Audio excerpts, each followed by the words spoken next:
आप ते जाने की खबरें आ रही हैं क्या साफी था डोनाल्ड सिंह से सवाल। बिस्मिल्लाहिर्रहमानिर्रहीम, अस्सलामु अलैकुम। डोनाल्ड सिंह इमरान खान तसूरी से साफी ने सवाल किया है, आप ते जाने की खबरें आ रही हैं, इस पर आप क्या कहेंगे।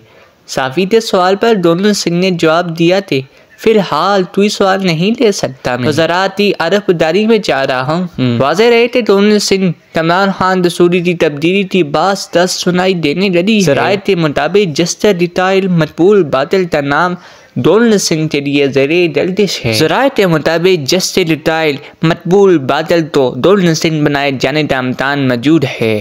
डोनाल्ड सिंह इमरान खान तसूरी ने आज ताजा रहनुमाओं के इजलास के बाद प्रेस कॉन्फ्रेंस दी है। इस मौके पर उनका कहना था कराची के ताजनों और सनतों के मसाइल के हल के लिए किरदार अदा करूँगा। इमरान खान तसूरी ने कहा है कि सिंध में ऐसे वज़ीर आला मौजूद हैं, हमने किसी से लड़ाई नहीं करनी, सबने मिलकर काम करना है।